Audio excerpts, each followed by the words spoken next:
Good afternoon, everybody. Welcome to the channel. Now, I'm making a little bit of a different video today because I get a lot of questions in the comments on Instagram about a mulcher, a drum mulcher versus a brush cutter.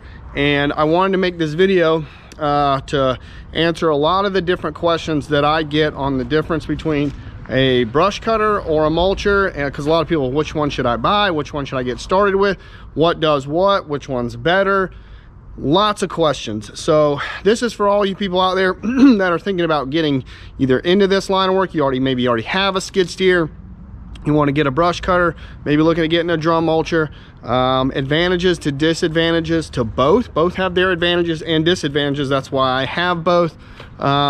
So we're going to get into that, and hopefully this will answer a lot of you guys' questions. If there's something I did not cover in this video, please hit me in the comments down below, and I will try to answer you guys' questions as best I can.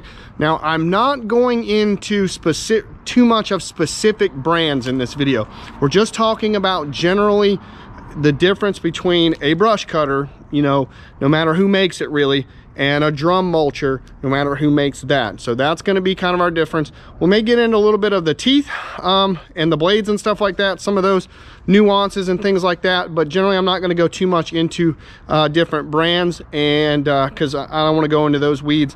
I'm just going to kind of generally go over some stuff with as far as brands go. But let's get into this. Hopefully this will be educational and answer a lot of you guys' questions. So I've got the drum mulcher and I've got the brush cutter. Now, just to get into brands here a little bit, this is my Prenoth. This is a 64-inch wide mulcher. This is the smallest width Prenoth that they make in the high flow, for high flow machines. This is so 64 inches. This is the Mega Mower X by Quick Attach, and this is a 72-inch cut brush cutter. I think the overall width is around 80 inches or so. I don't have the exact specs on me, but the cut itself is 72. It is a 4-blade brush cutter with three sets of 4 of these mulching teeth. So there's 12 of them, and they're these little carbides right here. Now, I don't want to get too deep into the weeds on brands here, but what I will say is that you really want to go with a well-established brand for whichever one that you want to go with. When it comes to the mulchers, any of the big names that you see out there make a great product. Obviously, I really like the TMC mulcher that I've got. It's in the back there. I really like that one. I really like this Prenoth too. It was the first mulcher I ever bought. Well, second one, first one for the skid steer. Really like it too. Any of the big brands that you go with, whether it be TMC, Prenoth, Dennis Seamoff, FAE, whoever, any of the big brands that you see, Fecon, whoever you see out there that's a big established brand, they all make a good product. Now, there's going to be some little differences here and there about each one. One may work better for you than other ones, but they're all good quality products. Same thing with the brush cutters, Diamond Mowers, MTL, Blue Diamond, Quick Attach. They all make a really good, you know, and there's tons of CID, Rut Manufacturing, the list goes on. And you can, whatever brand you're looking at, you can probably find a video online of somebody using one and having a review. That's not what this video is about. Thing I would tell you as far as brands go, 2 things. One, stay away from the cheap knockoff Chinese stuff that you see online. You know, a lot of times at auctions you can get there's like a Top Cat brand mulcher I've seen out there. I would highly recommend you stay away from those. They're going to be super hard to get parts for. They're not quality made. You're going to have issues most likely with them. You know, I've seen people like, oh, you can get a mulcher, drum mulcher for, you know, $5 grand. Buyer beware. That's all. Same thing with the brush cutters. You just, you know, you're going to get what you pay for when it comes to this stuff. Yes, it's expensive. There's big cost differences between each, but that's the only thing I would say about brands here, because I don't want to get too deep in the weeds about which brand I like over and what my personal preferences are about things. not what this video is about. So that would be my only real thing, is to just buy something that's well established and quality. When it comes to new versus used, I always try to buy my stuff, as far as these attachments go, new. You can buy used. I've seen some really good brush cutters and mulchers out there. Sometimes you can get a demo unit that's been used, some dealer selling for a decent price. The main thing you want, the big thing with these things, both the brush cutters and the mulchers, is two things. One is going to be the bearings. There's a bearing in there, and there's two bearings on either side. Well, actually three things. The bearings are going to be the big one, especially on these mulchers, because that's expensive and it's kind of a pain to replace. The second thing is going to be the motors. You want to make sure the motor's not chewed up in there, and you want to make sure. That's kind of a hard thing, but you can typically ask, like, if you have them, you can have whoever you're buying it from maybe hook it up to a machine and run it, and you can hear whether that motor's got problems or not pretty easily. So and if it is a bad motor in there and it's shooting you know, little metal pieces through the hydraulic system, no one's going to want to hook that up. So they'll be like, man, I don't want to do that. And you're like, no, you want to see it run if you're buying it used. So that'd be the two big things. And also the balance. You want to be able to make sure that there's not an issue with balance on either the drum or the rotor on the brush cutter or the mulcher.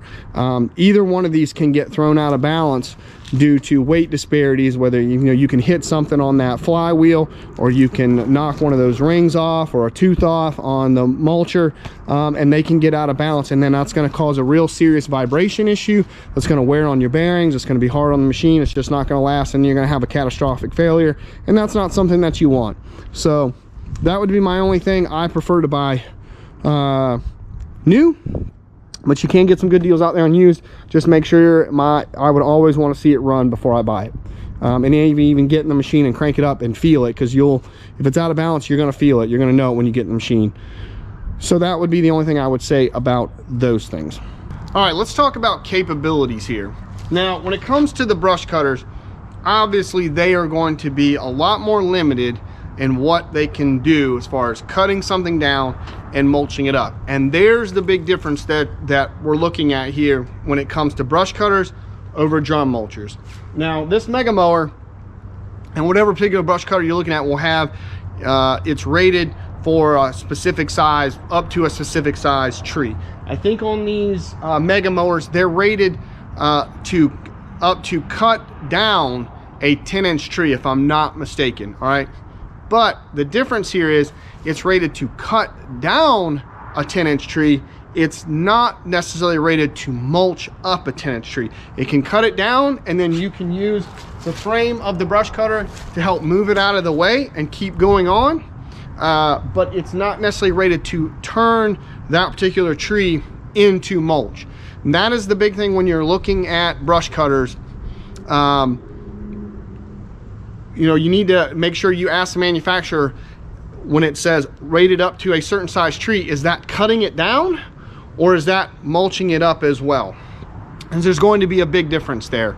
So that's one of the things, whatever brand you're looking at, you need to be able to specify.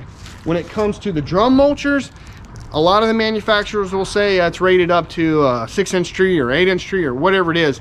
But theoretically, you can mulch anything that is not wider than the drum itself, pretty much. And even some things that are wider than the drum, depending on what kind of angle you can get on the material. So these are really, you can mulch down pretty much anything that's unlimited almost when it comes to size. And you guys have seen in my videos, I have mulched some really big stuff with the drum mulchers. You can check my video a few weeks back where I ground up some really big stumps that wouldn't burn out on one of my clients' properties. We ground up some really big red oak, I believe they were red oak stumps, with this particular pre-knock mulcher. The root mat was wider than the head, but I was able to come in at a bit of an angle and grind from the sides and make it smaller, and then just keep on grinding it, working it down until it's finally just a bunch of little pieces of mulch about the size of my hand.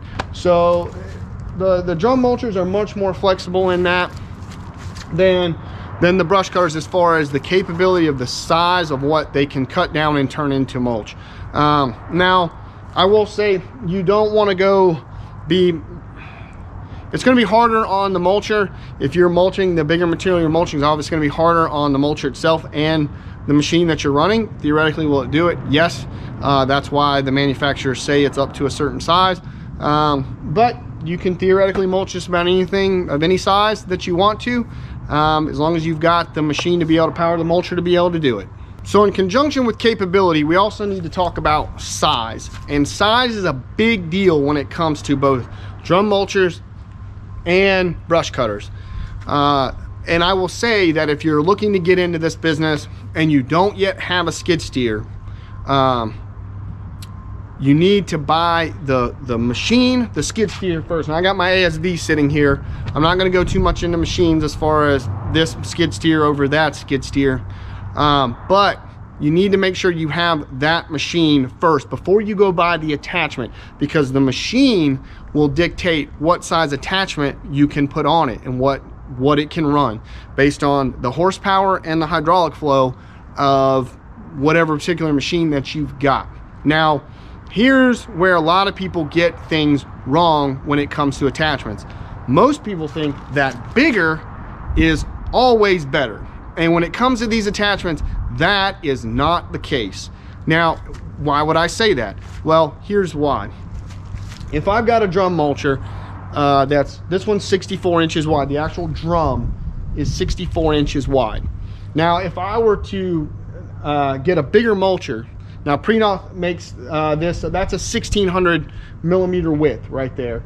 If I were to go up to a 2200 size mulcher, which is like 80 or 90 inches wide, it's very wide. Prenoth does make one that size. It would be much harder for this skid steer, this 120, to power that mulcher for two reasons. One, because the drum is much wider, it's a lot heavier. So there's a lot more hydraulic power that's needed to initially spool the drum up, and then also to keep it spinning in the material. The second reason is because it's wider, when it goes and makes contact with the ground, you have a much wider surface in contact with the ground, and the head is going to slow down much quicker than if you had a smaller head. So you do get a little bit more torque, because, you know, force equals mass times acceleration, if I'm not mistaken. Physics serves me correct. So you are going to get a bit more torque because you're spinning more weight, but it's going to take a lot more horsepower and hydraulic flow to spin that weight up and then to recover it after it bogs down. So obviously with a smaller, lighter drum, a little bit less torque, but you're going to get a lot more speed and you're going to get a lot better recovery, and it's going to be a lot more easier on the machine as far as the hydraulics and the horsepower and just the overall wear and tear. And then also the weight. A wider head is going to be a lot heavier overall than a narrower one, and your skid steer might not actually be rated, depending on what size it is, to carry around that much weight, and it'll throw off the balance of your skid steer and make it very front heavy and front tippy. It's going to put a lot more stress on your undercarriage, and it's also going to make your machine a lot less stable if you're going up and down hills or on hills. It's going to play with the overall balance of the machine as you're going across whatever terrain that you're going across. It becomes real problematic if you're in really soft ground, like marshes or bogs or whatever. It's going to make the machine real front heavy, and if you hit a soft spot, you're going to just go straight down into the mud, and that's not going to be good for you. So a little bit of difference there. Same thing with the brush cutter. If you have a wider brush cutter, as those blades are coming around, they're trying to draw in a lot more material, and this especially becomes problematic if you're mowing really thick, heavy grass, right? Think about it like a phone book. You know, you can tear one sheet of paper, but if I give you a phone book, there's no way in heck that you're going to be able to tear a phone book in half. Same thing, it works with the grass. The more you're trying to cut, the more resistance that you're putting on that brush cutter. Again, it's going to slow it down quicker, and it's going to take a lot more power to get it to recover and spin back up. So bigger is not always better, and if you don't have the size machine with enough power in the engine wise and in the hydraulics to be able to spin that up. You're just going to be out there spinning your wheels. You're not going to be able to have enough power to do what you want to do. It's going to put a lot of stress on the machine, and you're going to be very, very, very inefficient, which you'd be a lot more efficient if you had a smaller head working a lot easier in the material, because it can cut it and mulch it up or cut it down, whatever it is that you're doing. So there is a difference. Bigger is not always better. So you need to make sure, it's very important that you pair the right size attachment with your machine based on its horsepower and its hydraulic flow. And that is very, very, very important. And this is where, whatever brand you're looking at, you know, you can talk to a sales rep, you know, and they can help guide you, you know, what size brush cutter or mulcher that you need, whether you maybe need a low flow. They do make brush cutters and drum mulchers and low flow. And if you don't have high flow, if you're working on limited horsepower like a 65 or a 75 horsepower machine that doesn't have high flow, or even a bigger machine that's 100 horsepower that doesn't have high flow, they can, you know, typically you can get low flow where the motor itself is paired for that much flow of the machine, and makes you a lot more efficient. All right, so the next thing I want to talk about is advantage versus disadvantage, or advantage versus disadvantage between the two. All right, which one has the advantage over the other one in certain things? And I explained this in another video when I was cutting a lot full of kudzu down the street with the mega mower, and a lot of people were wondering why I was using the mega mower over one of my mulchers, and there was a good reason for that. And I explained it at the end of that video like this, and this is a good analogy. Drum mulchers are like Ferraris or Lamborghinis or race cars, right? It's really fancy looking and it looks cool and it grinds stuff up or whatever, but it's only good when you're like a Ferrari or a Lamborghini. It's only good when you're out on a racetrack. You know, you've got nice flat smooth asphalt or a nice road where you can drive that thing. The minute you take it off-road, you've got problems. Same thing with these drum mulchers, so to speak. They will chew up any vegetation pretty much that you put them into, period. They'll chew, you know, brush, trees, grass, whatever. Anything that those teeth touch, if they're sharp enough, it's going to cut it up and turn it into little bitty pieces. But that only applies to trees and brush and grass and things like that, vegetation. The minute those teeth hit something that is not vegetation, it don't like it one single bit. So you hit concrete, you know, some concrete or some brick with these teeth, it's just going to grind them down. You hit a big piece of steel bar or something that somebody's left out, you know, on some farm property, dumped somewhere, it's going to maul, metal on metal is going to maul these teeth up. You hit a hidden manhole cover, you will take these teeth and sometimes even this tooth holder clean off the drum, right? That's a problem. You know, you do that, you've got serious problems. Now having to re-weld on a holder, get the whole thing rebalanced. You hit wire, and I have hit plenty of wire. And if you guys are familiar with my channel, you guys know I've hit some chicken wire and some other wire. It's gonna go right around this thing, and then it's gonna stop it dead, and then you're going to have problems. And you're gonna have to get out a grinder, or you're gonna have to get out a pair of bolt cutters and try to get all that crap out of there and clean it up and make sure nothing's damaged, and resharpen your teeth if they're damaged or ground down or mauled up, or maybe even have to replace one or two or five. You never know. Sometimes you're gonna have to replace these bolts too. If you rip a tooth off, you're gonna have to replace the bolts. It only works when it's eating vegetation. Anything else it hits, it ain't gonna like it, and then you're gonna have problems. These brush cutters are like the old four-wheel drive pickup truck. You know, a 95 four-wheel drive pickup truck that's got some mud tires on it. May not look the best, but it'll get you where you want to go, whether you're on the road or you're going off-road. Pretty much. These things can hit pretty much anything, and you're not going to really pretty much have too much of an issue. As long as these blades are allowed to free spin like that, where if they hit something they don't like, where they can just kind of knock back and then come back into place, they're going to be fine. And if they do get a little mauled up or something on the edge, you take out the grinder really quick and just clean them up a little bit. Boom, on you go. Right? And even if they do get mauled up, they're pretty much still going to cut. I have mauled the heck out of mine and they still cut just fine. Doesn't bother them one bit, pretty much. You know, they're just going to be like, give me another bush light and let's go. They don't care. And a lot of times now these brush cutters are coming with these barbed wire protectors. That's what these things are right here, to keep barbed wire from getting wrapped up around your motor shaft right here.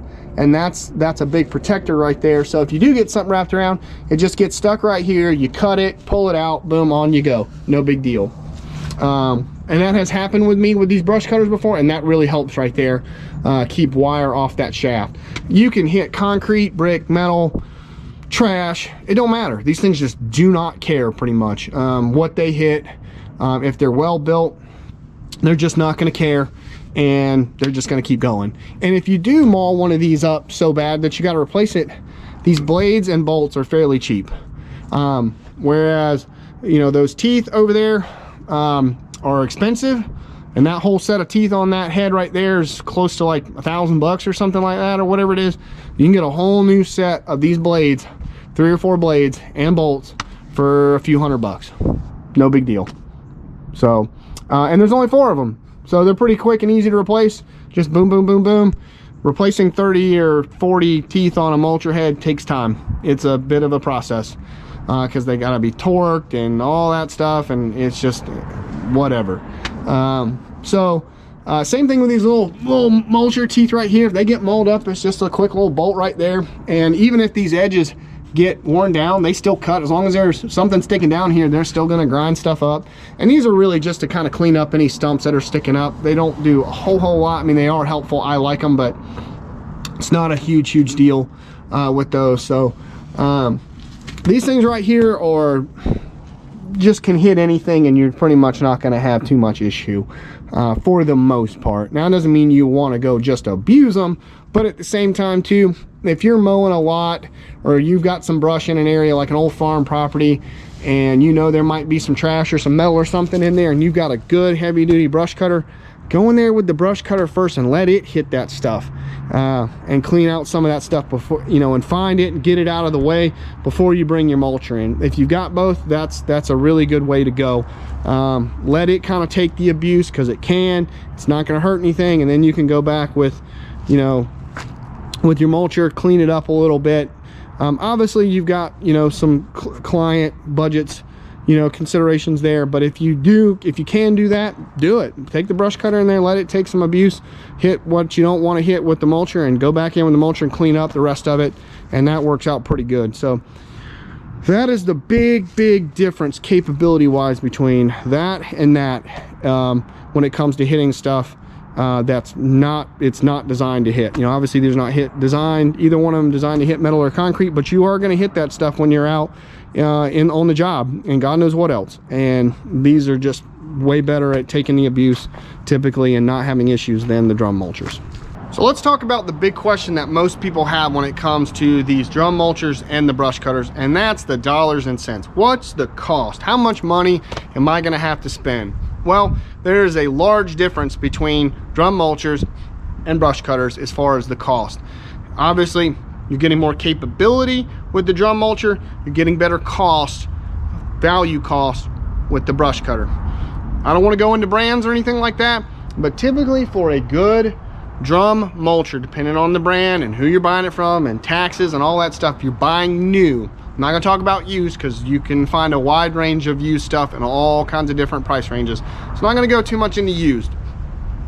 But when it comes to new, you're going to pay somewhere in the neighborhood of between $30,000 to $40,000 for a good quality name brand drum mulcher. Again, that depends on the size, the width, whether it's high flow.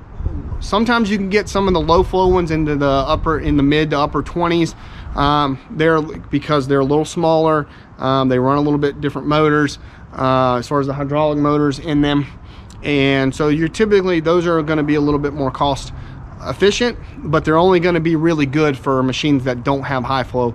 I would not want to put a low flow mulcher on this ASV. Could I run it? Yeah, it would run it, but it would not be as efficient, and I would not be getting the full capability of this machine buying a low flow mulcher and putting it on a high flow machine. So that really doesn't compute. So, but you're gonna be, for a high flow drum mulcher, you're gonna be somewhere in that $30,000 to $40,000 range. With these brush cutters, typically, again, depending on who you're buying from, size, the motor, high flow or low flow, what have you, typically for a good quality name brand one, you're probably going to pay anywhere, most likely, from between $8,000 to $15,000, typically. Again, there could be variations there, but that's typically your ballpark range for these two attachments. A lot of people ask me, which one should I go with? Well, a lot of times that depends on your market. What are you doing? Where are you located? What are you cutting? What are your customers' demands? What are their expectations for the job? I started off bush hogging. My company started off bush hogging. My dad started bush hogging some lots on the side. So we bought a brush cutter first because that's what we were doing. We were mowing lots. We were brush cutting lots. And brush cutting just became mulching. That's just how it became. And honestly, when we first started the company, we did not have the funds to go out and buy a drum mulcher. And honestly, the first skid steer I had was high flow, but it really wasn't made to run a mulcher. It just wasn't set up and designed for that. Could it do it? Yes, but it really wasn't the best thing, I think, for that particular attachment. But it ran the brush cutter great, ran the MTL great. The first brush cutter I ever bought, still have it, still use it. Ran that great, did a lot of work with it. Probably did some stuff it wasn't really designed to do, but I still did it. And it kicked butt and took names and got it done. And we did a lot of work with that brush cutter, and I couldn't have been more happy with it. But that's where the market, that's how we got started off. So I started off with brush cutters, and we eventually went into mulching. It all just depends on what your budget is, and also what your customers' demands are. You can start off with the brush cutter. Obviously going to be a little easier on your pocketbook. You know, if you've got a low flow machine, obviously getting a low flow brush cutter on a low flow machine is actually a little bit better than, in my opinion, than having a low flow drum mulcher on a low flow machine. That's just my opinion, but take it for what it's worth. You know, I don't pretend to be too much of an expert. I'm not John over at Upstate Brush Control. He has a lot more experience and knowledge than I do when it comes to specifically to mulching. I've probably got a little bit more of the experience and knowledge when it comes to the brush cutting, but he's more of the mulching guy.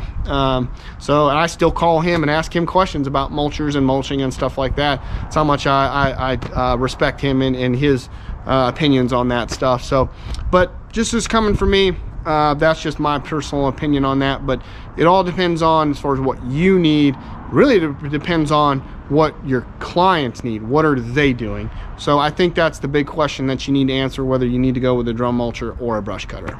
Now I want to talk about one other big advantage and disadvantage that these two, big difference between these two particular attachments, and that is how they process basically material.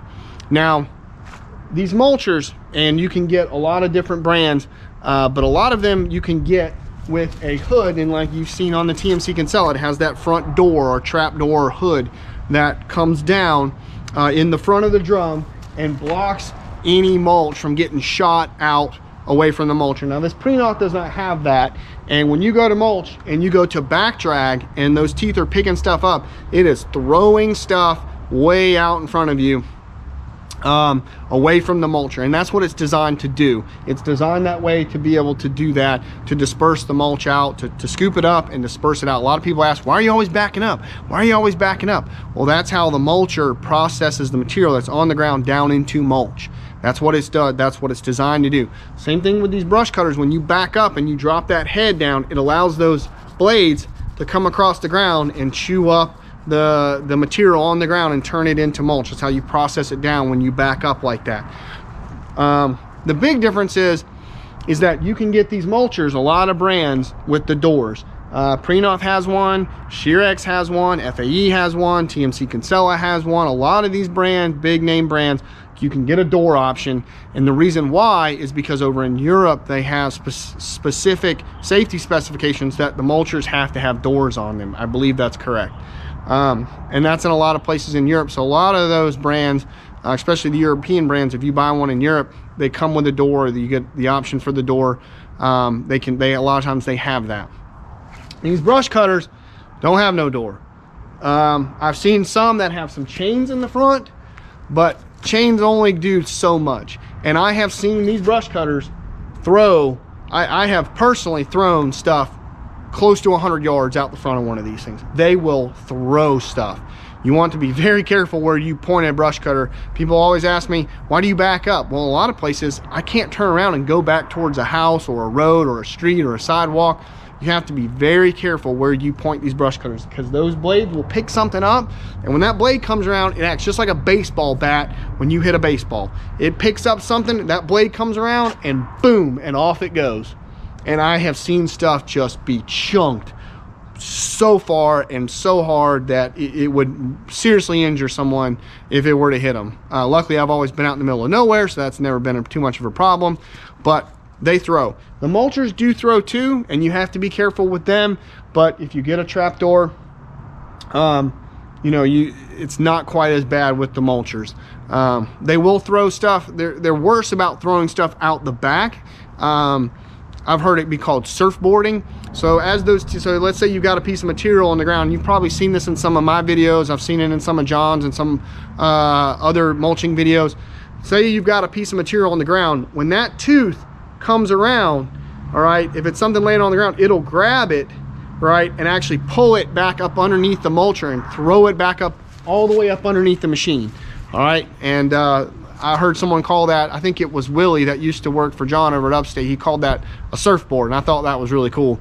Because typically it's after you've ground down the log or whatever you're grinding, and it gets a lot lighter as you start taking material off of it, and that tooth comes around and grabs it, and whoop, and back it goes. And if you got a big enough mulcher, sometimes you can really throw something up really under a lot of force up underneath them, up underneath one of those machines. Typically it's not too bad because it's on the ground kind of stops it. And then when you're back dragging, you're throwing stuff out, typically they're small pieces and they just kind of fly out. Now obviously you don't want to hit anybody or hit anything with it, but you could pick up a rock or something and it can really throw something bigger or heavier. You still want to be very careful, but these brush cutters are really bad about grabbing something up and chunking it.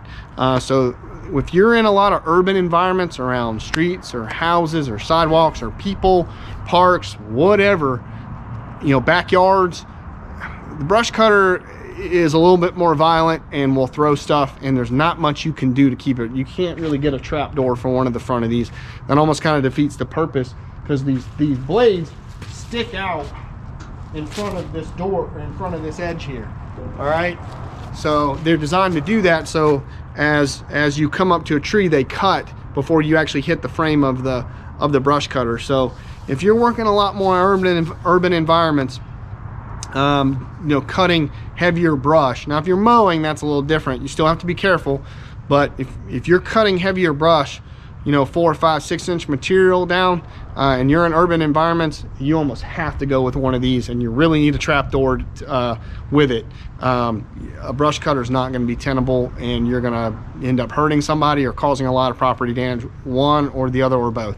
So that's where really one of the big downsides of one of these brush cutters comes into play when you're trying to turn vegetation into mulch. Now, one of the things I think that doesn't get talked about enough when it comes to running either a drum mulcher or a brush cutter is power demand. And what I mean by that is, how much power does it take your machine to specifically, really hydraulically, right, the flow to the head to power either a drum mulcher or a brush cutter? Because there's a big difference, and the side effect of that power demand makes a big difference on how your machine will run, and I'll explain that as best I can. Now, the drum on this drum mulcher is much heavier than the flywheel on this brush cutter. So this thing will spin up a lot easier and quicker than this drum mulcher. Doesn't matter what machine you're using, right? If you're running on the high flow and I'm running 40 gallons a minute on that versus 40 gallons a minute on that, the hydraulic demand is going to be a lot easier on that 40 gallons a minute, right? It's going to be a lot easier for my hydraulics to power up this and keep it going than it is 40 gallons a minute on that drum, because the weight difference is so much different, right? And what that does is it causes a lot more demand on your hydraulics, and when you put a lot more demand on your hydraulics, you increase the hydraulic temperature of the hydraulic oil, and that is a big deal. A lot of people in mulching, based on certain brands that of skid steer that they run and the type of environment that they're in, specifically here in either the southeast or the southwest, where it gets very hot, very specifically in the summers, have issues sometimes with the hydraulic oil overheating. And when that happens, you typically have to shut the machine down to let it cool down, let the radiator and the hydraulic cooler catch up to the machine, or catch up and cool everything back down. And that hot oil, when it overheats, it puts a lot more stress on your O-rings. It puts a lot more wear on your O-rings. It puts a lot more stress on the whole system. It's typically going to cause a lot more wear and tear on your pumps. It's going to be a lot more, probably a lot higher probability that you're going to get hydraulic leaks because the oil gets a lot thinner. And it's under a lot of pressure. So I always recommend people that, depending on the brand of skid steer that you're getting, that if you're going to be running a drum mulcher, you invest a little bit of extra money in a rooftop hydraulic cooler. And you can get some aftermarket rooftop hydraulic coolers that will help. It basically acts as an auxiliary hydraulic cooler. I know two companies that make them off the top of my head. One is a company called Lofness. The other one is Fecon. They both make them. I don't know which one's better than the other one. I don't know. I just know they both make them, and I've seen them be used on many different types of skid steers. And what they are is they will mount the cooler on the roof of the machine and run the auxiliary hydraulic lines, or run an auxiliary hydraulic line to that cooler. And there's basically just a radiator unit up there with two fans that helps cool that oil down, and it really helps. They're not too expensive. I think they go, don't quote me on this, but I think they go for typically around $5,000, $6,000, $7,000. So if you're dropping 30 or 40 grand in a mulcher, plus God knows how much you've got in your skid steer, spend the extra little bit of money and maybe get a rooftop hydraulic cooler. It will really help your machine. The only brand that I know of that really does not require a rooftop hydraulic cooler are these ASVs. Again, I don't want to go too much into brands, but the cooling package, the hydraulic and the engine cooling package on these ASVs is specifically designed, especially in the forestry units, on the 120s, the 100s, the 75s. They are specifically designed to run high flow attachments like mulchers, and the cooling package back there is extremely robust. So these machines do not require that, but some of your other brands may require it. I think Kubota now is even on their 97-2s or whatever they are. You can actually get from the factory an auxiliary rooftop cooler. It goes right behind the cab. It's not really on the roof, but it's actually kind of right behind the cab. I saw that recently on a 97-2 from a guy that messaged me on Instagram, because I guess that was an issue that some of the Kubotas, the newer Kubotas, were having running high flow attachments. So they put that on as actually like a factory add-on or a dealer add-on to help, if you're going to be doing forestry applications.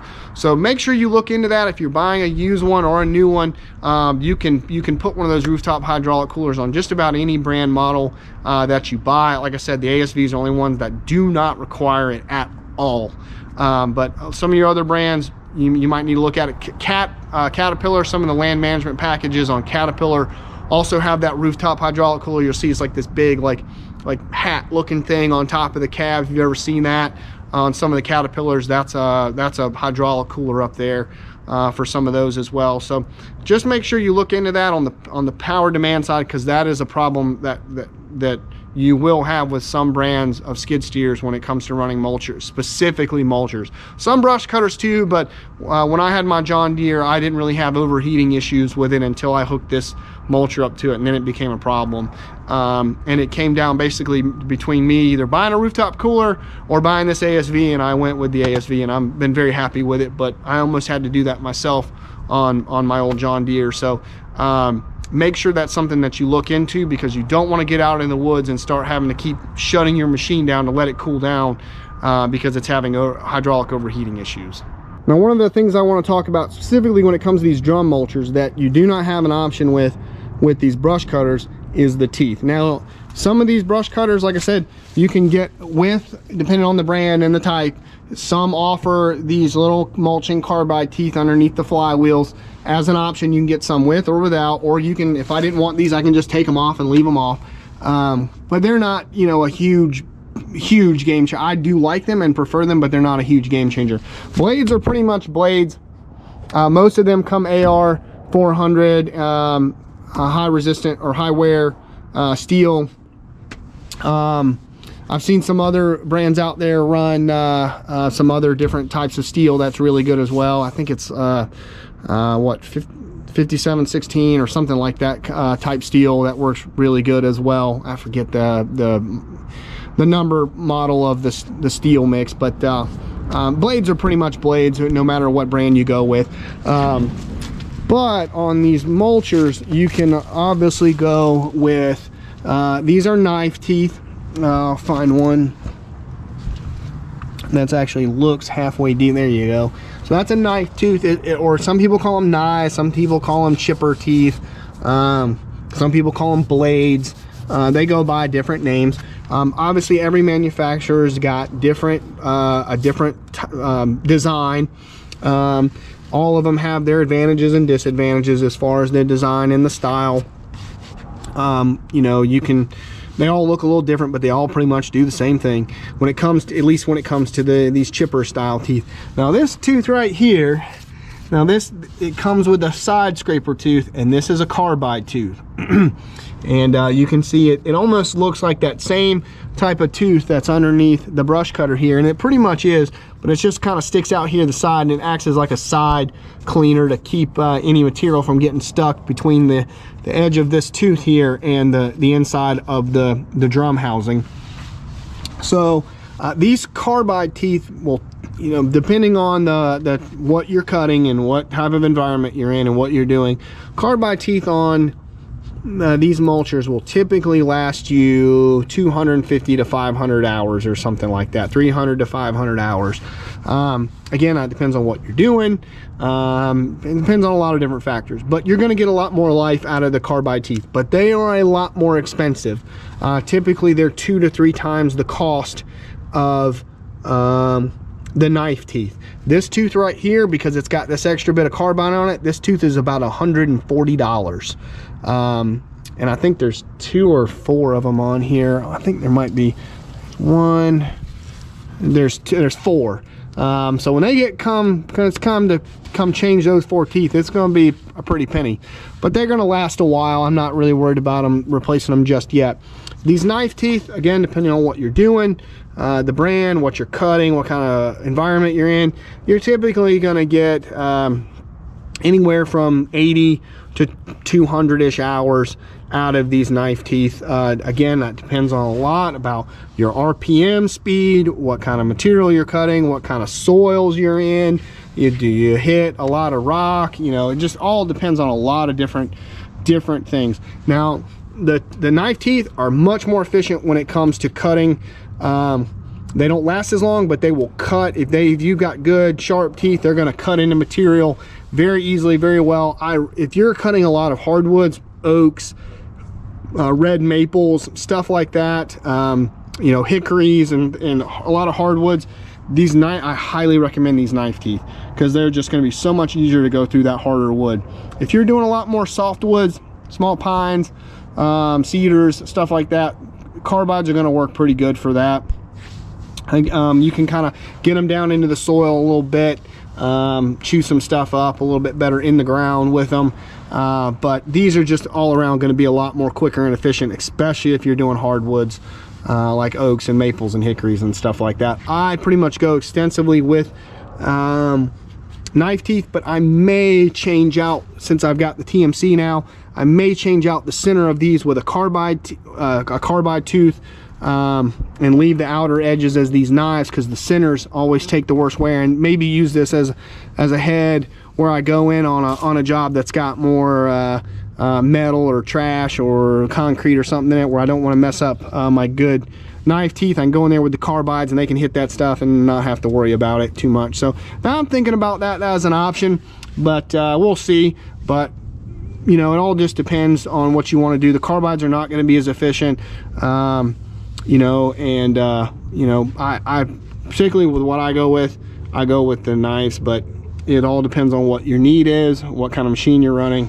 you know, a lot of different factors. But that's the big thing on the teeth. I got one more quick thing we'll get into really quick, and I think that's about going to wrap it up. All right, one last thing I want to talk about when it comes to one of the biggest differences between these drum mulchers and these brush cutters, and this is really for the high flow stuff, specifically for the high flow. And what it has to do specifically with is the type of hydraulic motors. So in here is a hydraulic motor, and so right there is the hydraulic motor for the brush cutter. You can see it in there. And these hydraulic motors are not the same. The mulchers, pretty much any high flow mulcher, if it's any of the big brands, is going to come with what's called a variable displacement axial piston motor. Okay, typically your brush cutters, and I think there's one brand out there that actually you can get a axial piston motor in your brush cutter, but most of them come with these what's called a radial piston motor if it's high flow. If it's low flow, it's going to come with a gear motor typically, but most of them on the high flow are going to come with what's called a radial piston motor. Now the big thing, the difference is radial piston motors are fixed displacement. These axial piston motors are variable displacement, and what that means is there's a couple of knobs on the motor, some little set screws that you can turn, and you can vary the displacement of the motor. And what that means is you can actually tell the motor how much RPM you want to come out of that based on the hydraulic flow. So I can actually turn this drum, I can vary the RPMs. I can turn it down to 1800, or I can turn it up to 2200. Typically most manufacturers are going to have a range of where they want you to run a certain RPM range of what they design this head to run at. I think on these pre-NOS it's about 2200 RPM. I know on like the Dennis C-Moss, they have some models that can go up to 3,000 or 4,000 RPMs based on if it's an excavator model or a skid steer model. They run pretty high on the RPMs. Now, more RPM is not necessarily you know, more RPMs not necessarily always a great thing. I won't really get into that a whole lot here, but just because you have more RPM doesn't necessarily mean that's a great thing. There's a nice center balance there between having, you know, where you want your RPM to be. I really like this one at 2200. The TMC Kinsella I got's running about 1850. I think I'm going to turn it up to about 2100 RPM here soon. But I really like this one running at 22. It's done a really great job, and that's a nice balance, and that's where this one is designed to run. And so you can go in there and change that on that set screw. These radial piston motors are fixed displacement. You cannot change the RPM on that other than by changing your hydraulic flow. Now if I go in there and I set the hydraulic flow, the high flow, at 30 gallons a minute, obviously the blades in there are going to spin at a little bit lower RPM than if I turn it up to say 40. Now typically these motors are going to come with a range. So this one's for 25 to 41 gallons 41 gallons per minute. That's GPM. That's hydraulic flow going through these lines into this motor. So they're saying if you were to go up to like 45, first of all, that's too much stress. It's too much flow for the size motor that you've got. Also, it's going to make the rotor spin way too fast, and then you're going to have balance issues. You're going to put too much stress on the bearing. You're just going to cause problems, and you don't want that. But the only way to really just to change how much RPM you're getting is by the actual hydraulic flow. I could run this at 40 gallons. I could put 40 gallons a minute on this and run that at 40 gallons a minute, and I can still go in there and change that set screw, and at 40 gallons a minute I could still make it run between, you know, if I wanted it 1800, I wanted it 2100, I can still change that almost regardless of the hydraulic flow. Not, no, I can't run like 5 gallons a minute through it and get it to run that, but if I was running 40 instead of 45, I could still get it up to 2100 RPM or 2200 RPM. I wouldn't have to turn it all the way up to 45 gallons a minute just to hit that RPM. On this, if I wanted, you know, the max, I don't know what the maximum RPM is on it is, but if I wanted the maximum, I would have to run it at 41 gallons a minute to get the absolute maximum RPM out of that. So that is the big, and that goes back to your power demand on your skid steer. So that's one of the things you really need to think about. You know, that's why these are, you know, a little bit less on the power demand when it comes to, you know, the hydraulics and stuff like that. So that is typically the big difference. I know I'm pretty sure there's one company out there that does put a axial piston motor in it, but I don't know if it's a variable displacement motor. I don't know that. Some of these axial piston motors I think may be non-variable displacement, but in any good mulcher you're going to get a variable displacement motor, because you have to be able to tune those RPMs based on the machine that you've got. That's just the way they design them. So any of the big brands that you get a high flow mulcher is going to have an variable displacement axial piston motor, and pretty much every brush cutter you buy is going to have a radial piston motor. So that's one of the big differences when it comes to RPMs on that. I hope that makes sense. So long story short, you can change the RPM on that. Basically, no matter what the hydraulic flow is, as long as it's within the range that's supposed to run at. This you cannot unless you actually change the actual flow going to that motor. So that's the big difference there. All right, everybody, I hope that really helped answer a lot of you guys' questions about the big differences between drum mulchers and brush cutters. I get a lot of questions about this and that and the other between drum mulchers, between brush cutters. Maybe I'll do another one on the excavator style, because obviously you can get brush cutters and mulchers for excavators, but maybe we'll do that another day. But I wanted to go over this because I get a lot of questions about it, especially people who are maybe thinking about getting into the business, and this is just an easy way for me to refer them to this video, and then they can watch it, and that's going to answer a lot of their questions. And then if they got any more specific questions, I can go from there. But I just get a lot of comments. I get a lot of messages on Instagram about that stuff. So I hope that helps. I didn't really want to go too much big into different brands and this and that and the other. You're going to have to figure that stuff out mostly for yourself. Who's your dealer in your area? What are they selling? What brand it is? You know, does it work for you? Does it work for the machine that you have? There's a lot of different questions to answer there. Like I said, I think any of the big name companies that make these attachments, they all make a pretty good attachment. You know, you're not going to find a massive difference in quality over another company, as long as they're one of the big brand name companies that's well established, because they're you know, the quality of their product you know, is really their selling point for a lot of these companies, because this is hard stuff. You're going into the woods and you're turning tough vegetation into little bitty pieces, whether it's with a brush cutter or a drum mulcher. And if you're making something that's just a piece of junk and breaks, the word's gonna get out pretty quick, and then you're gonna be out of business. So a lot of these companies, they really do put a lot of work into designing a good product, making a good product, and having the customer support to back up that product. So again, you're just gonna have to just do your own research in that, and see what works best for you, and obviously who's the dealer in your area. You know, a lot of times who your dealer is, or who your dealers are in that area, and what products they they provide, or the reason, you know, the reason I went with this Prenoth is because that's what one of my local dealers was selling, and I really liked the product, and it was a big, good name, big brand product. And you know, I'd done my research on it. Seemed like everybody really liked them. They made a good product, and that's what I went with, because, you know, I didn't want to buy something that was, you know, my dealer could not support in my area. So that's one of the main reasons I went with that Prenoth initially, for both my Prenoths, for the mini excavator and that one. But again, any of the big name companies that are out there that have been well established and doing it for a long time are going to make a good product. I really like this Mega Mower X too as well. So hopefully that answers a lot of you guys' questions about all this stuff. And you know, if you got any questions that I didn't answer, please hit me in the comments, or you can hit me up on Instagram. My Instagram is the same as the YouTube channel. So hope that covers your questions, and I will check you guys on the next one. Bye, everybody.